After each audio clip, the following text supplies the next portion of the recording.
Retour de notre émission pour la deuxième partie avec nous, notre éditorialiste Noureddine Sali, que je salue de nouveau. Et puis il y a également Lassana Camara, mais à ses côtés, il y a un sacré monsieur du journalisme ivoirien, c'est monsieur Jean-Paul Oro, ancien éditorialiste à la chaîne Africa 24 et qui aura beaucoup de choses à nous dire sur la Côte d'Ivoire. Méfiez-vous de son calme actuel. Nous allons tout de suite retrouver une interactivité.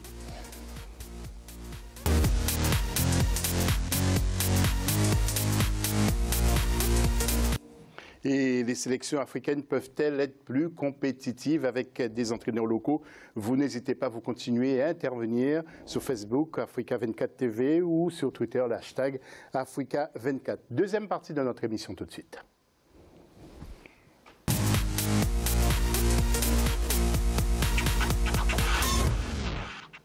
Et c'est le dossier. Est-ce que rien ne va plus du côté de la Côte d'Ivoire? Partons justement dans le pays du cacao, pour prendre le pouls de ce football. La sélection qui a mis, vous le savez, un terme aux fonctions de l'entraîneur Marc Wilmotte. Voyons ce reportage d'Olivier Conan avec les commentaires assurés par Victoria Slamlo Sedji. Regardez. Le football ivoirien au creux de la vague. Sport roi en Côte d'Ivoire, le football ne fait plus recette. Depuis des années, les clubs ivoiriens ne remportent pas de compétition internationale. Les matchs du championnat de Ligue 1 se jouent devant des gradins vides. Les joueurs prennent régulièrement le chemin de l'Europe pour moyenner leur talent. Seuls les résultats de l'équipe nationale, les éléphants donnaient le sourire aux sportifs ivoiriens. La non-qualification des éléphants pour la Coupe du monde de football a été vécue comme un véritable drame. Après 2006, 2010 et 2014, les éléphants n'iront pas en Russie 2018. Pour certains sportifs, à l'instar de l'ancien international Kalou Bonaventure, le président de la FIF, Fédération ivoirienne de football, est responsable de ces contre-performances et il doit démissionner. Tout ça, c'est la résultante d'une mauvaise gestion du football ivoirien depuis l'arrivée de M. Augustin Sidi Diallo à la tête de notre fédération. Et c'est ce que nous sommes venus dénoncer et demander aux acteurs, aux responsables de cette débâcle-là, de tirer les conséquences logiques, de démissionner. Nous exigeons la démission de M. Augustin Sidi Diallo et de son comité exécutif. Pour les observateurs du football ivoirien, il faut calmer le jeu et trouver dans la concertation les moyens de rebondir. Il faut qu'au niveau national, les acteurs s'asseyent pour définir déjà les objectifs de notre football, les moyens d'atteindre ces objectifs, poser la problématique de notre gestion globale de ce football, la vie des acteurs, les infrastructures, les fonds nécessaires, le sponsoring, et puis il faut se préparer au droit audiovisuel. Ancien capitaine des éléphants, Didier Drogba appelle à revoir toute la stratégie du football ivoirien parce que le retrait de certains joueurs d'expérience a dévoilé les carences latentes. Le président de la FIFA s'est finalement exprimé. Il n'envisage pas de démissionner, mais comprend la colère des supporters. Tout sera mis en œuvre pour que l'équipe nationale renoue avec le succès. Et nous allons tout de suite ouvrir le débat.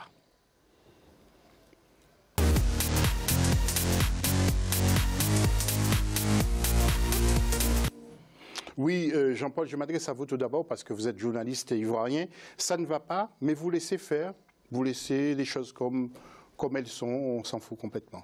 Mais justement, vous savez, sur les questions de football, surtout des fédérations, il y a ce principe selon lequel, bon, les affaires du football au niveau de la FIFA, il ne faut pas se mêler véritablement. Sinon, aujourd'hui, tout le monde sait en Côte d'Ivoire que les Ivoiriens, que ce soit les Ivoiriens qui sont en Côte d'Ivoire, les Ivoiriens à l'extérieur, aujourd'hui, ont vraiment du mal à comprendre que la Côte d'Ivoire, ou le football ivoirien, se trouve dans cette situation difficile et à un certain moment demande à ce que les acteurs, les responsables du football ivoirien soient face une sorte d'état général. Mais pourquoi ils restent collés à leur chaise? Il y a cette colère aujourd'hui, surtout contre la personne du président Sidi Diallo, le président de la fédération, parce que lui-même, la question de son arrivée à la tête de la fédération a posé problème. Il est arrivé à la sortie de la crise post-électorale où on a eu ce sentiment, tous les Ivoiriens ont eu ce sentiment qu'il a été imposé par les nouvelles autorités ivoiriennes. Non mais moi je pense que Sidi Diallo, c'est pas son arrivée qui pose problème. Quand il est arrivé, la Côte d'Ivoire a gagné gagné la Coupe d'Afrique des Nations derrière. Moi, ce qui m'a posé problème, c'est l'arrivée de Wilmot à la tête de la sélection. Comment un entraîneur qui n'a même pas postulé pour être l'entraîneur de la Côte d'Ivoire, vous le prenez et là, au résultat des courses, la Côte d'Ivoire est éliminée pour le reste. Ça, c'est pas nouveau. Ça, c'est pas nouveau. Je pense que le problème, le cas de l'entraîneur, c'est juste un détail dans cette histoire. Je pense qu'il y a un vrai problème dans la gestion du football ivoirien. Une équipe qui a été pratiquement l'emblème, voire le flambeau de l'Afrique depuis pratiquement 10, voire 12, voire 15, voire 16 années les derniers. Champion d'Afrique aussi. Mais malheureusement, ce qui se passe dans nos fédérations, je pense que la Côte d'Ivoire ne fait pas l'exception.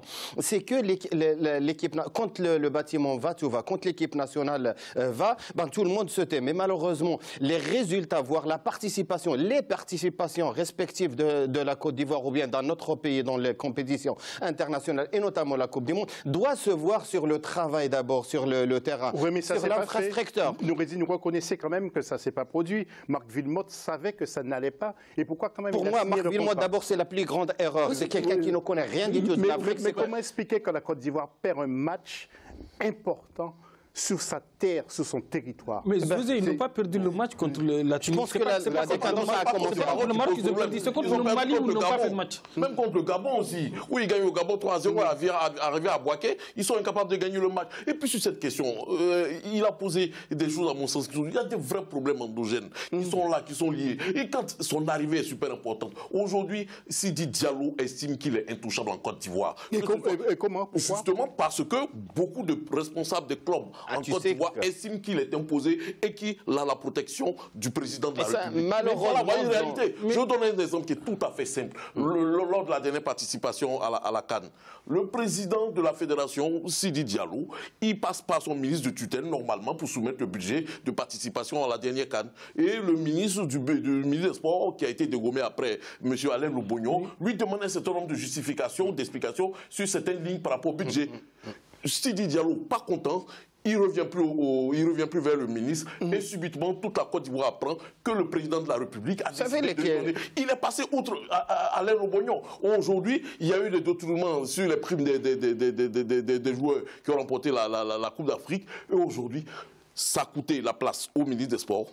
Mais l'enquête, ça a coûté la place aussi à son directeur des finances. Mais aujourd'hui, on ne sait pas où l'enquête est passée. Qui a bouffé l'argent des primes des footballeurs? Personne ne le sait. Il y a ces questions aujourd'hui. Il n'y a même pas une semaine, le jeudi dernier, Sidi Diallo recevait les présidents des clubs de Détroit pour leur remettre 25 millions à chacun. Alors, justement, ça tombe bien. Pour avoir Ça tombe bien, Jean-Paul. Vous allez intervenir tout à l'heure parce que nous aurons un président de club de Détroit à l'antenne et vous entendrez ce qu'il dit. Alors, Jean-Paul, vous qui êtes concerné, nous allons voir le tableau du championnat et vous allez nous dire un petit mot par rapport à ce tableau, mais aussi parce que je sais que vous suivez de près des affaires du football africain, ivoirien et africain en général. ASEC Mimosa est en tête, toujours ASEC, qui marche bien. Sporting de Gagnoa est 3e, Boaké 4e. Il y a des matchs en retard aussi. Et puis Tanda qui est avant-dernier. Un petit mot, Jean-Paul, et messieurs en général, tout le monde. Bon, ce tableau, ça n'étonne personne. Hein. Les 4 premiers, tout le monde les connaît, c'est toujours l'Africa, le Sporting Club et la SEC d'Abidjan. Mais il arrive, mais après ça, véritablement, comme on l'a dit dans votre reportage tout à l'heure, dans l'élément d'Olivier Conan, le football n'intéresse plus personne. Mais voilà une réalité. Jean-Paul, en regardant, moi je ne vais pas analyser le classement du championnat ivoirien, mais je vais le prendre comme référence pour parler d'autre chose. Ils sont où ces équipes-là sur l'échiquier africain? Quand la SEC Abidjan qui a vraiment régné à un certain moment, et c'était un vivier, c'était un réservoir. Maintenant, ces équipes ivoiriennes qui représentaient, qui étaient une fierté d'abord pour l'Afrique, et ils ne sont plus sur l'échiquier africain. Je ne parle même pas des mondialités, je ne parle même pas. Donc le problème est là. La restructuration du football intérieur, et notamment revoir le statut des clubs avec leur présidence, et après revoir tous ces articles qui forment en quelque sorte on va dire, sur lequel tu pars pour constituer, pour parler du football ivoirien. Sur tous les plans, sur tous les critères. Je vais écarter aucun système. Je parlais tout à l'heure d'états généraux du football ivoirien. Voilà, il faut des états généraux. Et Salomon Kalou, on l'a eu dans une plateforme cette semaine, qui a critiqué la gestion du football ivoirien, qui a été exclu de la chaîne où il parle. On lui a dit que parce qu'il a critiqué la fédération, c'est une chaîne européenne, avec en plus à la fin. On l'a exclu parce que ça va... Parce qu'il y a eu un coup de fil d'Abidjan aux dirigeants européens ou français de cette chaîne pour demander que... voilà, c'est ça le problème de cette dialogue. Alors, on a qu'il est le grand patron protégé par le plus grand patron. Il y aura encore des choses à dire. Nous allons écouter Sinan Kouassi, parce que vous avez dit qu'il a reçu le président de Détroit. Alors, à Sinan Kouassi, qui est le président de la SCOCODI Détroit, je lui ai demandé justement comment se porte le football ivoirien, les problèmes de ce football et comment il a ce football. Écoutez bien ce qu'il y répond. Le championnat ivoirien, dans son ensemble, tout se passe bien. La première division a commencé et la deuxième division, la Ligue 2 suit. Bientôt, la troisième division va démarrer. Pour le moment, en termes de jeu, tout se passe bien. Dans toutes les fédérations africaines, pratiquement, quand vous allez à une compétition et que les résultats ne sont pas bons, il y a toujours des remous. C'est le quotidien des fédérations africaines. On a beaucoup de clubs, et surtout les centres de formation, on en a assez. Et les infrastructures nous manquent énormément. Maintenant, en termes d'organisation, comme les gens le disent, c'est un problème de moyens. Parce que nos athlètes même deviennent de plus en plus exigeants. Et puis, ça fait que les problèmes se multiplient. C'est pratiquement les moyens et les infrastructures. Alors, nous allons écouter maintenant, avant de votre intervention, Alain Guaméné. Lassana, vous êtes un peu plus jeune que nous, vous n'avez pas connu peut-être ce gardien. Oui, 92, il était le gardien. Oui, c'était vraiment... Il était là. J'ai du respect pour les gardiens qui sont très forts. Lui, il a fait partie des grands gardiens. Je lui ai demandé comment se porte ce football aussi. Est-il toujours au service du football de son pays? Y a-t-il des problèmes? Écoutez, Alain. On a eu une belle sélection nationale avec Didier Drogba, la génération Drogba. Et après, c'est la fin, tellement il y a une nouvelle génération qui commence, que j'ai eu en jeune, en moins de 15, en moins de 17 ans, en moins de 21 ans, qui commencent, ils sont à la première sélection. Donc, je peux simplement vous dire que c'est une transition. Quand on a été footballeur, on a assisté à 8 Coupes d'Afrique en senior et on rentre en team national en tant qu'entraîneur. On essaie d'essayer de voir comment on peut servir. Et moi, j'ai pris les jeunes très tôt, en moins de 15 ans. Et je suis arrivé jusqu'à moins de 23 ans. Donc, je suis au service de mon pays, quoi, au niveau du football. Il y a une grosse crise. Après chaque élimination dans la Coupe du Monde ou une Coupe d'Afrique, ça a toujours provoqué une crise. Maintenant, cette crise, c'est de dire que le président doit partir. C'est ça la crise. Il faut réfléchir ensemble sur les 5 ans qui arrivent, où on va avec le football ivoirien, c'est ça. Oui, il y a de quoi se mettre en colère. Pourquoi dans des grands pays du foot comme ça, les choses ne bougent pas? Les gens ne comprennent pas, les responsables, et qu'il faut laisser la place.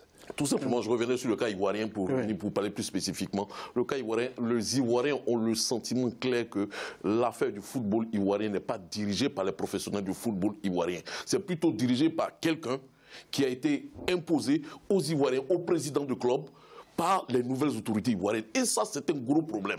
Aujourd'hui, la question, c'est cela. Il faut que le football soit géré par des professionnels de foot, de sorte que, véritablement, on sache, c'est eux qui savent comment on gagne de l'argent, comment on fait ceci, on va chercher l'argent. Aujourd'hui, s'il n'y a pas d'argent, comme le disait le président d'un club de troisième à SCOCODI, il dit qu'il n'y a pas les moyens, pas les infrastructures.